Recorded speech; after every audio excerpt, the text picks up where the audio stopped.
हिंदी से एमए कर रहे प्रिय विद्यार्थियों, हम यही सच है का गद्यांश एक देख चुके हैं।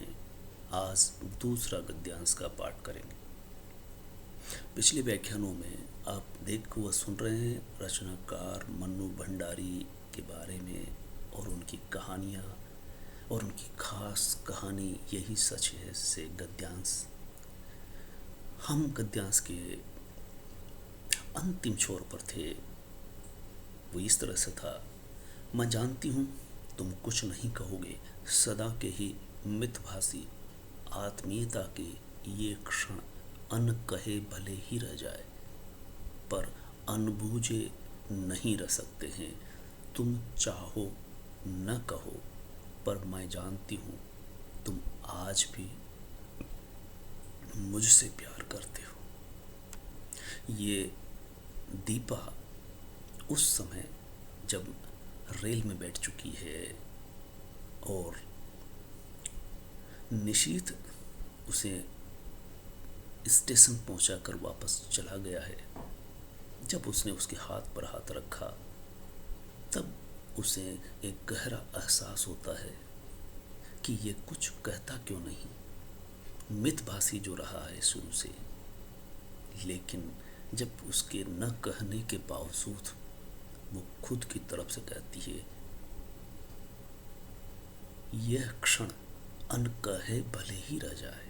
अनकहे इसलिए कि निशीथ नहीं कह रहा और वो पहले से ही मान के चल रही है कि उसे बोलना ही नहीं है। दोनों कम से कम बोल रहे हैं, लेकिन निशीथ उसके लिए, उसकी नौकरी के लिए पूरी भाग दौड़ करता है, सारे प्रयास करता है और उस मुकाम तक पहुंचाता है कि वो लक्ष्य तक पहुंच जाएगी। इस बात का एहसास दीपा स्वयं भी करती है, लेकिन वो धन्यवाद नहीं देती और निशीथ काम के अलावा दूसरी बात नहीं कहता। इसलिए वो कहती है कि ये पल अनकहे रह गए, भले ही रह जाए, पर अनबूझे नहीं रह सकते। ऐसा नहीं कह सकते हैं कि ये हमें एहसास नहीं है, हम महसूस कर रहे हैं। भले ही तुम चाहो न कहो, तुमने चाह कर नहीं कहा, पर तुम्हारे अंदर क्या है ये मैं बखूबी जानती हूँ कि तुम आज भी मुझसे प्यार करते हो। ये दूसरी बात है कि तुम कह नहीं रहे हो। तुम्हारे न कहने से ज़्यादा फर्क नहीं पड़ता, क्योंकि यह एहसास मुझे है। दूसरा गद्यांश कुछ इस तरह से है। उसकी याद मात्र से मेरा मन घृणा से भर जाता है। फिर 18 वर्ष की आयु में किया हुआ प्यार भी कोई प्यार होता है? भला निरा बचपन होता है, महज पागलपन। उसमें आवेश रहता है पर स्थायित्व नहीं, गति रहती है पर गहराई नहीं। जिस वेग से वह आरंभ होता है, जरा सा झटका लगने पर उसी वेग से टूट भी जाता है। उसके बाद आहें भरने के सिवा कुछ नहीं बचता। ये गद्यांश, इसका संदर्भ ये होगा, कहानी यही सच है मन्नू भंडारी की, और दीपा इसकी नायिका लगातार आत्ममंथन कर रही है। वह संजय के साथ है कानपुर में और कार्यवश साक्षात्कार के लिए वह कलकत्ता जाने के बारे में कहती है संजय से। इसी दौरान कानपुर में वो किसी टेकरी पर बैठ कर के चर्चा करते हैं और सूचना देती है कि नीरा का पत्र आया है, मुझे कलकत्ता साक्षात्कार के लिए जाना है। और ये भी कहती है कि मुझे डर लग रहा है कि मैं जाऊं तो कैसे जाऊं। इस पर संजय कहता है कि तुम एक बोल्ड लड़की हो, घर से दूर कानपुर में अपनी पढ़ाई कर रही हो, अकेले रहकर। तो अकेले रहकर जैसे कानपुर वैसे कलकत्ता तुम जा सकती हो।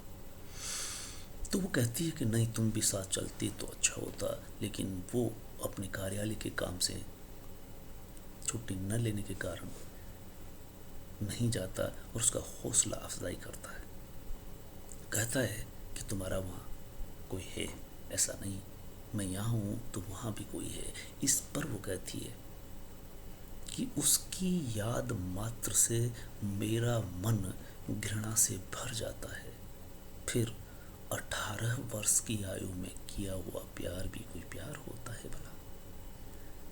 चूंकि जिससे वो 18 वर्ष से प्यार कर रही है वो एक नाबालिग उम्र होती है, और बालिग होने पर जो सोच समझ बनती है, उससे पहले की आयु में अगर किसी व्यक्ति को पहचानने की बात की जाए तो उससे उम्मीद नहीं कर सकते। और उसने जो किया, बचपन के प्यार को जिस तरह से ठोकर मारी, धोखा दिया, विश्वासघात किया, इस आधार पर उसका नाम आते ही मेरा मन उसकी तरफ से नफरत से भर जाता है। मैं उससे घृणा करती हूँ। ये किससे कह रही है? वो संजय के पास बैठकर उस निशीथ के लिए कह रही है, जिससे उसने 18 वर्ष की उम्र में प्यार किया था। ऐसा कहते हुए ये कहना चाहती है कि वो प्यार मेरा बचपन ही था। बचपन में कोई प्यार होता है, बल्कि उसे पागलपन कह सकते हैं। पागलपन किसी भी चीज को कहा जा सकता है, लेकिन ये कहने का एक तकिया कलाम होता है कि संजय से जब वो प्रेम करती है तो संजय को विश्वास दिलाने के लिए अतिशयोक्ति में पुराने साथी को लेकर या दूसरे साथी को लेकर कोई भी लड़की ऐसा कह सकती है, ये संजय में उसका प्रति विश्वास बढ़ाने के लिए ऐसा कह सकती है। वो कहती है और बात आगे बढ़ाती हुई कि बचपन के प्रेम को इतना गंभीरता से नहीं लिया जा सकता। अभी वो परिपक्व है और सोच समझ के ये कदम उठा रही है कि वो संजय को समझ चुकी है। ये एक समझदारी का, बालिग का प्यार है, और वो एक नाबालिग का। उसमें पागल बनता बचपना था, उसमें आवेश रहता है, उस उम्र में ही आवेश होता है, पर स्थायित्व तो नहीं। बेशक उसमें गति रहती है, चंचलता रहती है, समझदारी नहीं रहती, पर गहराई नहीं हो सकती। हाँ, वो जिस वेग से आरंभ होता है, जरा सा झटका लगने पर उसी वेग से टूट भी जाता है, और उसके बाद वो सिर्फ यादों में रह जाता है। जिस तरह से आज वह संजय के साथ बैठकर उसकी याद को गलत रूप में, घृणा के रूप में ही याद करती है, प्रेम के रूप में नहीं। इतना जरूर है कि शुरुआत जो हुई वो प्रेम के आहट से हुई। उसे प्रेम बेशक कह सकते हैं, लेकिन उसमें उतनी गहराई नहीं थी जितनी होने की उम्मीद थी।